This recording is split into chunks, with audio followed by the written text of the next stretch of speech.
할렐루야 굿TV 세상을 보는 창 5세 고감을 시청하시는 시청자 여러분, 저는 의료선교를 꿈꾸는 10대와 대학생들의 모임 누가를 꿈꾸는 아이들 팀룩의 대표 이영진입니다.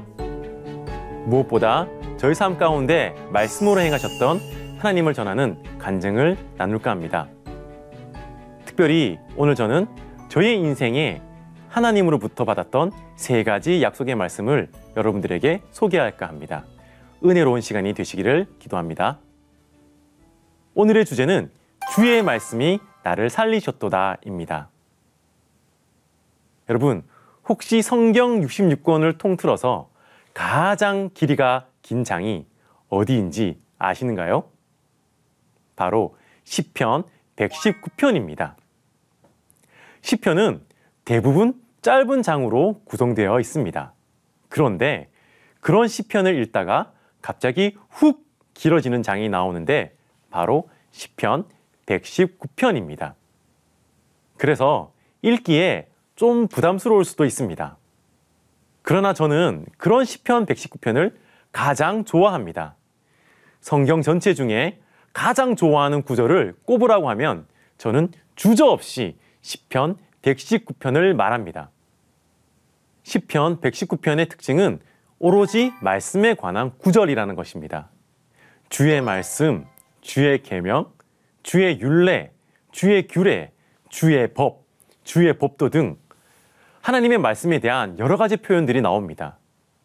우리가 이 말씀에 따라야 하며 오직 말씀으로 살아갈 것을 강조하고 있습니다. 오늘 저의 메시지 주제도 바로 시편 119편입니다. 오늘의 본문 말씀입니다. 청년이 무엇으로 그의 행실을 깨끗하게 하리이까? 주의 말씀만 지킬 따름이니이다. 내가 전심으로 주를 찾았사오니 주의 계명에서 떠나지 말게 하소서. 주의 종에게 하신 말씀을 기억하소서. 주께서 내게 소망을 가지게 하셨나이다. 이 말씀은 나의 고난 중의 위로라. 주의 말씀이 나를 살리셨기 때문이다. 아멘. 저는 오늘 메시지의 주제를 주의 말씀이 나를 살리셨도다 라고 정해보았습니다. 결론부터 말씀드리자면 여러분, 우리는 하나님의 말씀을 따라 살아야 합니다. 말씀에 따라 살고 또한 말씀을 지키며 살아야 합니다. 그러기 위해서는 말씀을 읽고 묵상하고 암송하고 늘 말씀을 가까이 해야 합니다. 왜냐하면 우리가 힘들 때에 하나님의 말씀은 우리의 힘이 되기 때문입니다. 또한 하나님의 말씀은 어두울 때에 우리의 발을 비추는 등이 되시고 또한 우리의 길을 비추시는 빛이 되십니다. 시편 119편 105절에 주의 말씀은 내 발의 등이요 내 길의 빛이니이다 라고 기록되어 있습니다. 저는 오늘 제 삶에 하나님께서 말씀으로 인도하셨던 은혜를 여러분들과 함께 나누려고 합니다. 특별히 소망이 없던 시절에 하나님께서 주셨던 약속의 말씀을 붙들고 일어났던 저의 이야기를 해드릴까 합니다. 멋진 의사가 되어서 세계 곳곳을 누비면서 의료 선교를 하는 꿈을 중학교 1학년 때부터 꾸기 시작했습니다. 중고등학생 때 저는 그런 저의 꿈을 말하고 다녔습니다. 많은 이들에게 나는 꼭 의사가 될 거야, 나는 꼭 의대에 갈 거야, 나는 꼭 의료 선교할 거야 라고 말하고 다녔습니다. 그래서 의사가 되기 위해서 공부를 열심히 했습니다. 중학교, 고등학교 시절에 최선을 다해서 공부를 했습니다. 그런데 그렇게 열심히 공부를 했지만 아쉽게도 저는 고3 수능 이후에 의과대학을 진학하지 못했습니다. 생각보다 수능 성적을 잘 받지 못했기 때문입니다. 정말 열심히 했는데, 정말 최선을 다했는데 결과가 좋지 못했습니다. 저의 자랑 같지만 사실 저는 공부도 잘하고 신앙생활도 잘하는 모범생이었습니다. 그랬던 제가 대입 실패로 인해서 큰 좌절과 낙담을 겪었습니다.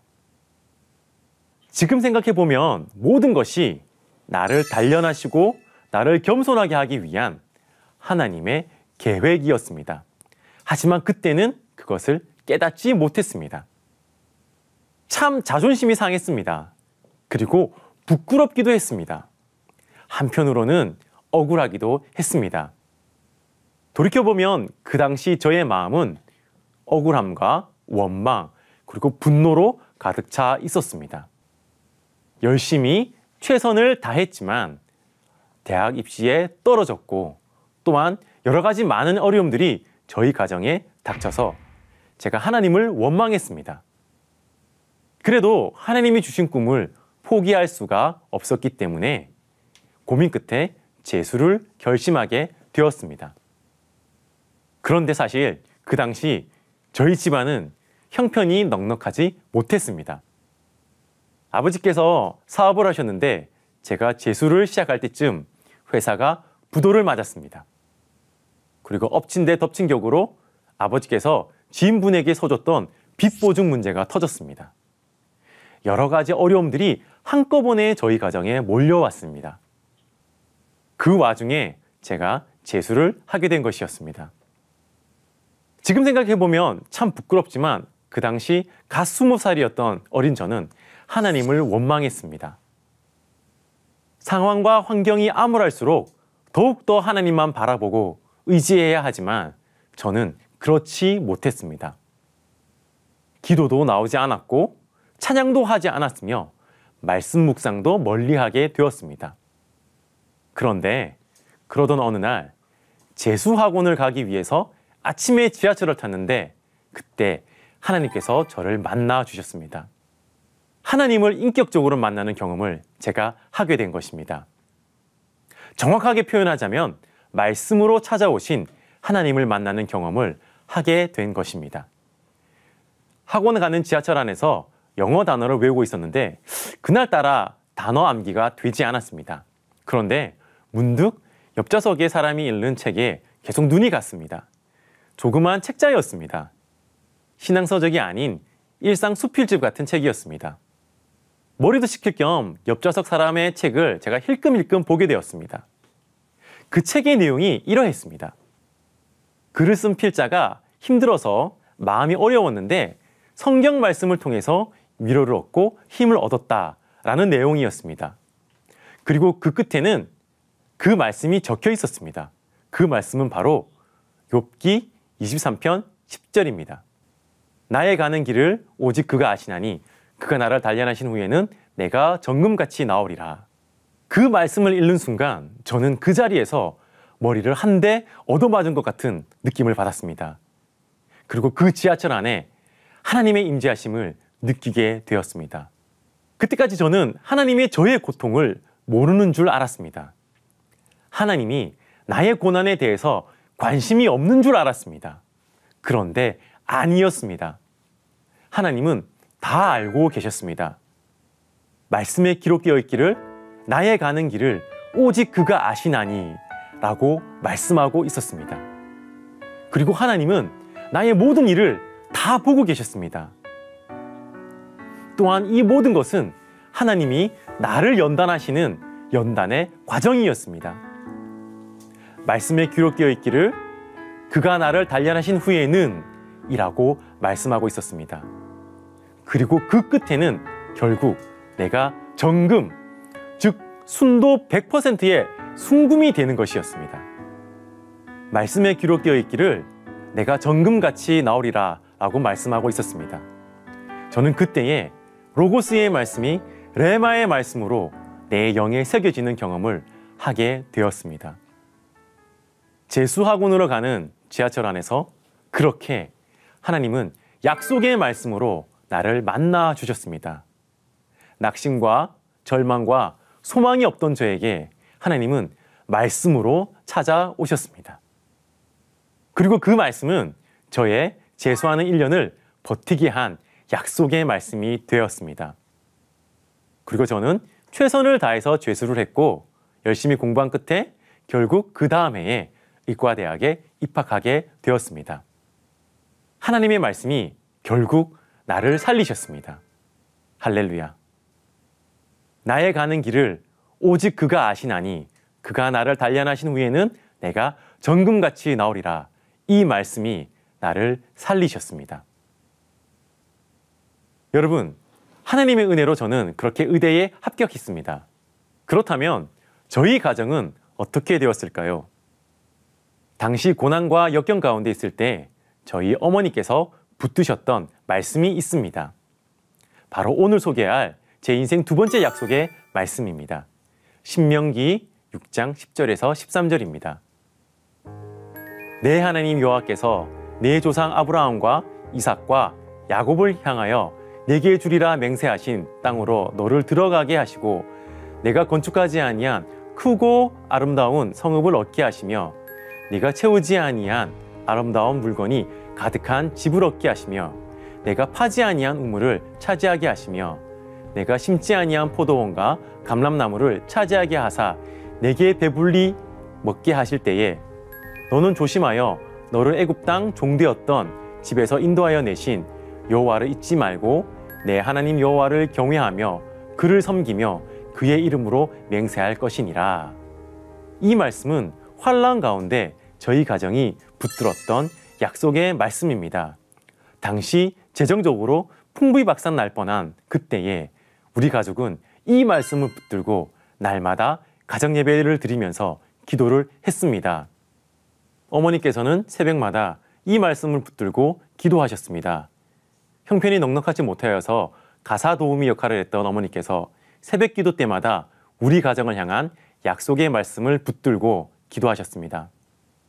비가 오나 눈이 오나 바람이 부나 심지어 태풍이 부는 날에도 어머니께서는 늘 새벽 기도를 나가시며 우리 가정을 향한 이 약속의 말씀을 붙들고 기도하셨습니다. 그리고 시간이 지나면서 하나님의 은혜로 하나님의 도우심으로 언제 그랬냐는 듯 그 모든 문제들이 말끔히 해결되었습니다. 할렐루야. 하나님은 저희 가정에 건축하지 아니한 아름다운 성읍을 얻게 하셨습니다. 또한 파지 아니한 우물을 차지하게 하셨습니다. 뿐만 아니라 심지 아니한 포도원과 감람나무를 얻게 하셨습니다. 우리는 단지 말씀에 의지해서 기도만 했을 뿐입니다. 약속의 말씀을 붙들고 기도만 했을 뿐입니다. 그런데 그랬더니 하나님의 말씀이 우리 가정을 살리셨습니다. 할렐루야. 지금도 이 말씀은 우리 가정의 가훈과도 같은 귀한 약속의 말씀이 되었습니다. 마지막으로 세 번째로 소개할 약속의 말씀은 바로 저희 단체 누가를 꿈꾸는 아이들 팀룩이 시작할 때 받은 말씀입니다. 역대상 28장 20절에서 21절입니다. 또 그 아들 솔로몬에게 이르되 너는 강하고 담대하게 이 일을 행하고 두려워 말며 놀라지 말라. 내가 여호와의 전 역사의 모든 일을 마칠 동안에 여호와 하나님 나의 하나님이 너와 함께 하사 내게서 떠나지 아니하시고 너를 버리지 아니하시리라.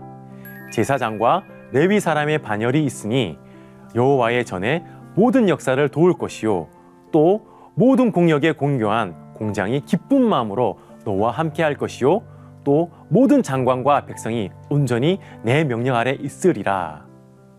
여러분, 역대상 28장은 다윗의 유언과도 같은 말씀입니다. 죽음을 앞두고 다윗은 마지막으로 모든 신하들, 모든 대신들, 장군들, 그리고 가족들을 다 불러 앉혀 놓습니다. 그리고 마지막 유언을 남깁니다. 그 유언은 다름 아닌 성전 건축에 관한 것이었습니다. 그 유언에 따라서 아들 솔로몬은 장장 7년에 걸쳐서 성전을 건축하게 됩니다. 최선을 다해서 가장 귀한 것을 들여서 가장 아름다운 성전을 건축하게 됩니다. 솔로몬은 온 마음과 힘을 다해서 하나님을 위한 주의 성전을 건축합니다. 이 말씀을 누가를 꿈꾸는 아이들 팀룩이 시작할 때 하나님께서 저에게 주셨습니다. 여러분, 저는 처음엔 도대체 이게 무슨 약속의 말씀인지 알지 못했습니다. 그때는 이 말씀을 받고도 무슨 말씀인지 알지 못했습니다. 그런데 차츰차츰 이 말씀을 묵상하면서 그 의미를 알게 되었습니다. 이 말씀에는 우리 단체를 향한 하나님의 놀라운 뜻과 섭리가 있었습니다. 솔로몬은 어린 나이에 왕이 되었습니다. 얼마나 걱정되고 얼마나 두려웠을까요? 과연 그 어린 왕이 어떻게 위대한 성전 건축의 과업을 이룰 수 있었을까요? 그때 다윗이 어린 아들 솔로몬에게 말합니다. 오늘 본문 말씀을 풀어서 말하면 이렇습니다.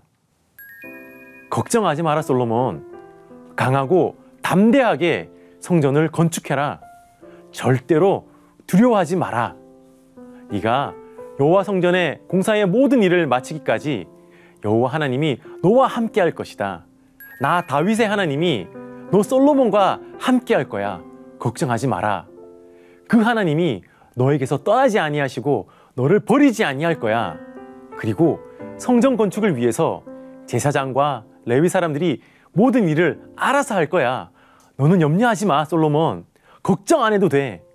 모든 공사에 유능한 전문가들, 기술자들이 기쁜 마음으로 너를 도울 거야. 너는 전혀 걱정할 거 없어. 그리고 또 모든 장군들, 지휘관들, 백성들이 온전히 너의 명령 아래 있을 것이야. 다윗이 아들 솔로몬에게 성전 건축을 명하는 유언을 남겼던 이 말씀을 하나님께서는 우리 단체가 시작될 때 저희에게 주셨습니다. 이 약속의 말씀을 통해서 제가 깨달은 것이 있다면 그것은 바로 누가를 꿈꾸는 아이들 팀룩이 바로 성전 건축과 같다는 것이었습니다. 하나님의 성전, 즉 우리 팀룩이 지어질 동안 여호와 하나님이 나와 함께 하사 나에게서 떠나지 아니하시고 나를 버리지 아니하시리라고 하나님께서는 말씀하셨습니다. 그뿐만이 아니라 이미 성전 건축을 위해서 모든 공사에 유능한 기술자가 기쁜 마음으로 나와 함께 할 것이라고 하나님께서 말씀하셨습니다. 모든 지휘관, 모든 백성들이 온전히 나의 명령 아래 있으리라고 말씀하셨습니다. 이 약속의 말씀을 받고 너무 위로가 되어서 펑펑 울었던 기억이 있습니다. 제가 무엇인데요? 하나님께서 저에게 이런 귀한 말씀을 주신다는 말씀입니까? 그렇게 하나님께 기도를 드렸습니다. 그리고 시간이 지날수록 전 더 큰 전율을 느꼈습니다. 정말로 저에게 제사장과 레위 사람들, 그리고 공사에 능한 기술자, 지휘관, 그리고 백성들을 하나님께서 붙여주셨습니다. 바로 우리 스태프들이 그 귀한 사람들입니다. 여러분, 내가 무슨 능력이 있다고 제 주위에 이렇게 귀한 사람들이 모이겠습니까? 하나님께서 이미 누가를 꿈꾸는 아이들 팀룩 성전 건축을 디자인하셨으며 그 성전에 필요한 모든 것을 예비해 놓으셨기 때문입니다. 다윗의 마지막 유언, 하나님의 성전을 건축하는 것을 그 아들 솔로몬에게 명하신 그 말씀으로 하나님은 우리 팀룩의 건축을 명하셨습니다. 그리고 그분께서 약속의 말씀대로 친히 이루어 가셨습니다. 여러분, 약속의 말씀은 반드시 이루어집니다. 왜냐하면 언약이기 때문입니다.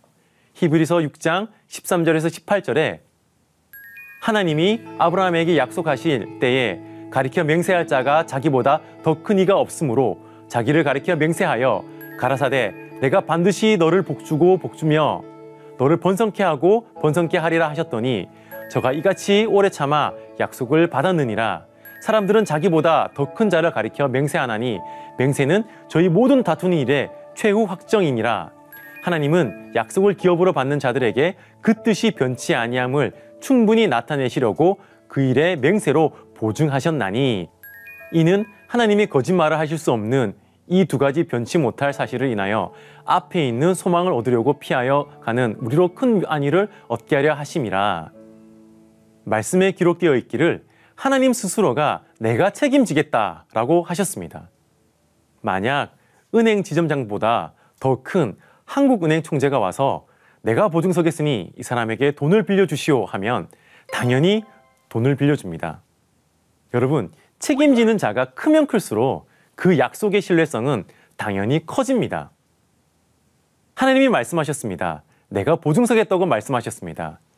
하나님이 주신 약속의 말씀, 그 말씀대로 될 수밖에 없는 이유는 바로 그 언약의 말씀을 우리 하나님이 보증을 하시기 때문입니다.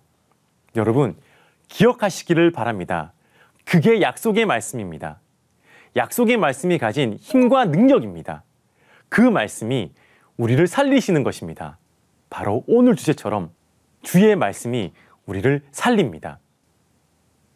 히브리서 4장 12절에 하나님의 말씀은 살았고 운동력이 있어 좌우의 날선 어떤 검보다도 예리하여 혼과 영과 및 관절과 골수를 찔러 쪼개기까지 하며 또 마음의 생각과 뜻을 감찰하나니, 여러분, 하나님의 말씀은 살아있습니다.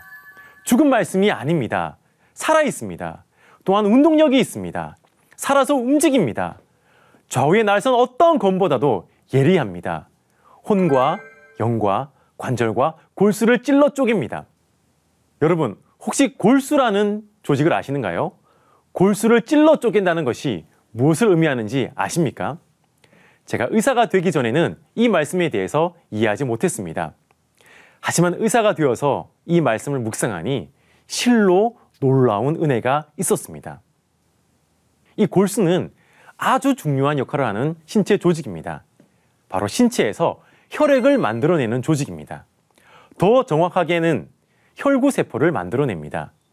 더 상세하게 말씀드리자면 혈구세포에는 적혈구, 백혈구, 혈소판이 있습니다. 이러한 적혈구, 백혈구, 혈소판을 만들어내는 조직이 바로 골수라는 뼛속의 조직입니다. 굉장히 중요한 조직입니다. 이 골수에 병이 생기면 문제가 커집니다. 이곳에 암이 생긴 것이 바로 백혈병입니다. 백혈병이 걸리면 항암 치료를 받습니다. 반응이 없으면 골수 이식까지 받습니다. 그렇게 해서 새롭게 된 골수에서는 건강한 혈구세포들이 만들어지게 됩니다. 여러분, 하나님의 말씀은 살아있습니다. 살아계신 그 말씀이 우리의 골수를 찔러 쪼개어 새롭게 합니다. 우리 영혼의 모든 혈구세포들을 새롭게 하십니다. 우리 영혼의 적혈구, 영혼의 백혈구, 영혼의 혈소판, 모든 혈구세포들을 새롭게 하십니다. 그래서 이 말씀이, 살아계신 이 말씀이 우리의 힘이 되고 능력이 되는 것입니다. 여러분, 저는 감사하게도 대학 시절 많은 신앙훈련을 받을 기회가 있었습니다. 특별히 뜨거운 찬양과 예배, 중보기도 자리, 이런 은혜의 자리에 갈 기회가 많았습니다. 방언기도, 통성기도, 철야 예배, 성령의 역사, 능력 행함, 이런 은혜들을 참 많이 좋아했습니다. 하지만 그런 제가 최종적으로 내린 확실한 결론은 이것입니다. 바로 결국 제일 중요한 것은 하나님의 말씀이란 것입니다. 하나님의 말씀만이 우리를 넘어지지 않게 합니다. 혹시 넘어졌다 할지라도 다시 일어나게 합니다. 오직 말씀만이 열매를 맺게 합니다. 성령 충만, 이적과 능력 행함, 예언과 각종 성령 은사들도 중요합니다. 하지만 말씀의 기반이 되지 않은 은사들은 결국엔 다 넘어질 수밖에 없습니다.